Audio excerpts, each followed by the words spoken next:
Make sure you guys check out my boy King Sound's new hip hop and rap album, King Talk, available on all digital platforms of Spotify, Apple Music, YouTube, the whole nine. The link will be in the description, and I'll post it in the comment section. Check it out. All right, man, we back. Goodfellas Sports TV. Appreciate everybody once again. And Shaquille O'Neal picked Chris Webber over Tim Duncan. I know that's gonna ruffle a lot of feathers, but I remember when Chris Webber, came into the league, and Webber had more flash than Tim Duncan, for sure. I forget what the picks were. It was Chris Webber, Tim Duncan in the 90s. And I'll link the video in the description from Twitter. It was somebody else. It was another guy that he benched. AI. It was AI, Chris Webber, Tim Duncan. It was start one, bench one, cut one. He cut Tim Duncan. He started AI, and then he benched Tim Duncan. Now, he went through a few eras. He went through 2000s, 2010s, the 90s, and the 80s. Right, so let's talk about it. Hit that subscribe button, bell icon button, share the video. Appreciate everybody for checking in. Make sure you hit that subscribe button, bell icon button, share the video, please. But yeah, he benched Tim Duncan, and some people say Tim Duncan is the greatest power forward of all time. But Shaquille O'Neal said that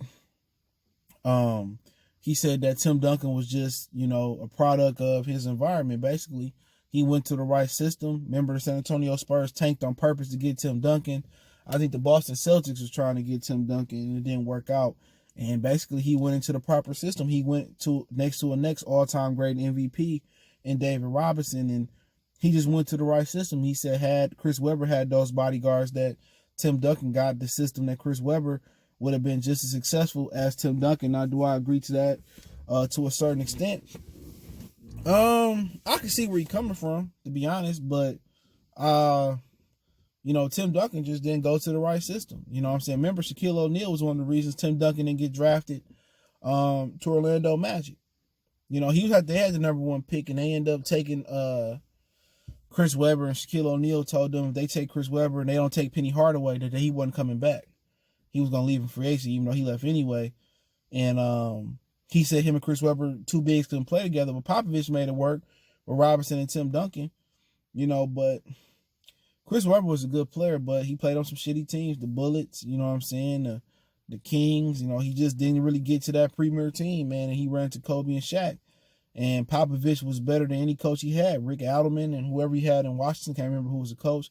Even with him and Juwan Howard playing together, it didn't pop. But when you talk about, his ability to facilitate, Chris Webber was better at that. Chris Webber mid-range jumper was better. Chris Webber was more athletic. But Tim Duncan was just fundamentally sound. He was a better defender. He had the back to the basket game, so to see Webb.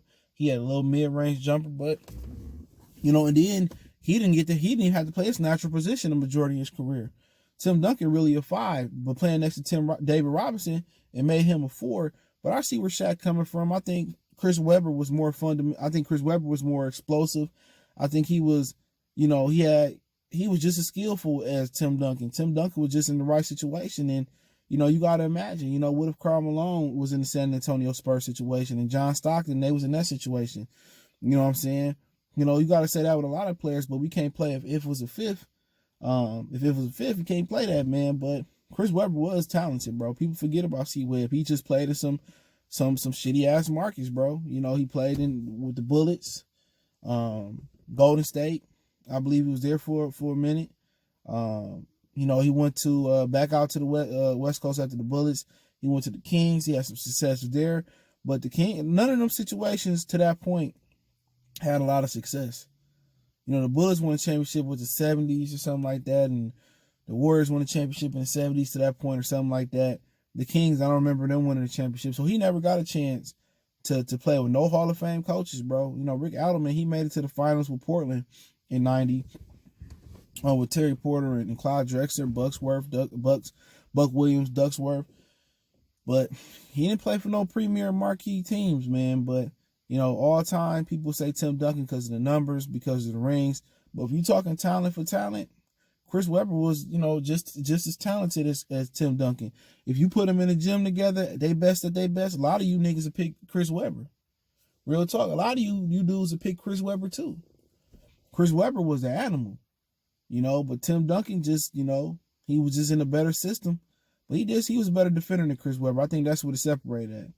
He was a better defender than Chris Webber. You know what I'm saying? Post game, he was more consistent with his post game. Chris Webber was a high post.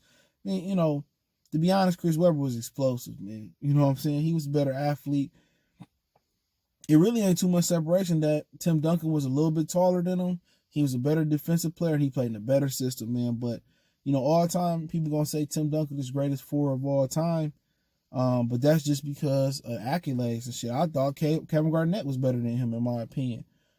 I thought Garnett was more twitchy, more athletic, offensively better, and better defender, too, you know, to me. So it's just that, you know, he went to the right system. You know, Spurs drafted right. R.C. Buford and Greg Popovich and Sam Presti, they drafted the right way.